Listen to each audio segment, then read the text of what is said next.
झारखंड की प्रतियोगी परीक्षाओं में धांधली और पेपर लीक का मुद्दा अब देश की सबसे बड़ी अदालत तक पहुंच चुका है। जेपीएससी और जेएसएससी की परीक्षाओं में कथित अनियमितताओं को लेकर सुप्रीम कोर्ट में एक महत्वपूर्ण जनहित याचिका यानी पीआईएल दाखिल की गई है।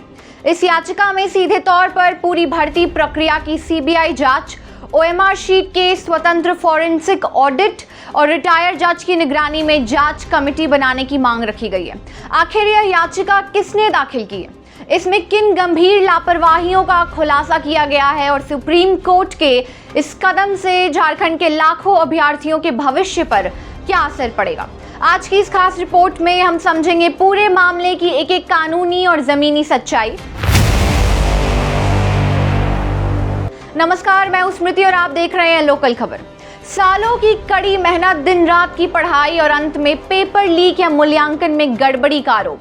झारखंड के लाखों युवाओं का यह दर्द अब सीधे सुप्रीम कोर्ट की चौखट पर गूंज रहा है। सामाजिक कार्यकर्ता हरिशरण देवगन ने सर्वोच्च न्यायालय का दरवाजा खटखटाते हुए जेपीएससी और जेएसएससी भर्ती परीक्षाओं की स्वतंत्र केंद्रीय एजेंसी यानी सीबीआई से जांच कराने की गुहार लगाई है।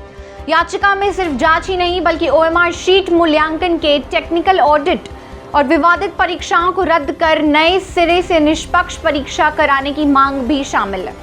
क्या सुप्रीम कोर्ट के दखल के बाद झारखंड की भर्ती व्यवस्था में बड़ा बदलाव आएगा?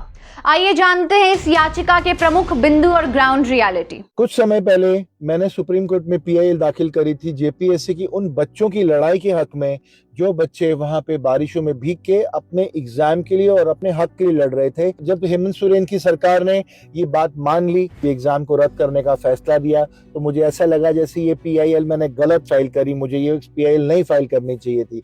जो ये लड़ाई जेपीएससी के बच्चे जो वहां पे ब्लेड वायर्स और बरसात का सामना करके इस लड़ाई को जीतना चाहते थे और अचानक ही वो जीत के भी हार गए। जैसे ही हाई कोर्ट का स्टे लगा तो ये जीती हुई बाजी वो हार गए। लेकिन अगर उनकी इंटेंशंस इतनी ही अच्छी होती तो शायद जब उन्होंने ये फैसला लिया, जब एग्जामिनेशन कैंसिल करने की बात करी, तो साथ ही साथ में कोर्ट में कैविएट फाइल करने का भी उनको सोचना चाहिए था। जेपीएससी के एग्जाम्स को वो रद्द करने जा रहे हैं, कैविएट फाइल ना करते ही ये बात बहुत साफ है। हेमंत सोरेन और कांग्रेस की सरकार हारते हुए भी जीतना चाहती है। जेपीएससी के प्रोटेस्ट में बैठे हुए जो बच्चे थे, उनकी जो अपोजिशन पार्टी थी, जिनकी नौकरियां लग गई थी, जिनका करियर पैसे देके सेट हो चुका था, वो जब हाई कोर्ट जाएंगे तो उनके हाई कोर्ट जाते ही इस ऑर्डर पे स्टे हो जाएगा। ये बात हेमंत सोरेन की सरकार, कांग्रेस की सरकार और ये गठबंधन और उनकी जो लीगल टीम थी बहुत अच्छी तरह जानती थी। हाई कोर्ट का काम है, कोर्ट न्यायालय का काम होता है फैसला देना। उनका काम सही और गलत से ज्यादा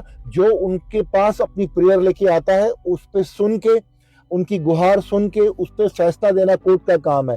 लेकिन शायद उससे हाई कोर्ट से बड़ा भी एक न्यायालय है। जो मैंने ये पीआईएल दाखिल किया है, ये जेपीएससी के उन बच्चों के लिए है जो गरीब घरों से आते हैं, किसान घरों से आते हैं। उनके साथ कंधे से कंधा लगा के और लीगल लड़ाई में जो पॉसिबल होगा वो हम करेंगे और इनको इंसाफ दिला के रहेंगे। सही का साथ देना कुछ गलत नहीं है, हम सही का साथ देके रहेंगे और गलत को गलत ठहरा के रहेंगे।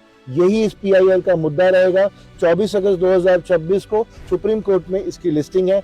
जितने लोग ज्यादा से ज्यादा आ सकते हैं और अपनी संख्या बल का अगर जौहर दिखा सकते हैं, अगर वहां पे जेपीएससी के प्रोटेस्टर्स का संख्या बल अगर दिखाई देगा तो इसका नतीजा बेहतर ही होगा। इसकी जो प्रेयर है वो सुप्रीम कोर्ट तक बहुत स्ट्रांगली पहुंचेगी और सुप्रीम कोर्ट को भी समझ में आएगा कि there is not one pain, हजारों लोगों का पेन जो है वो सुप्रीम कोर्ट को बाखूबी समझ में आएगा। तो मुझे लगता है कि आप सबको, जितने भी लोग जेपीएससी में बैठे प्रोटेस्टर्स का साथ देना चाहते हैं, जितनी बड़ी संख्या बल होगी हमारे साथ, उतना ही हमारा स्टैंड स्ट्रांग होगा। Thank you.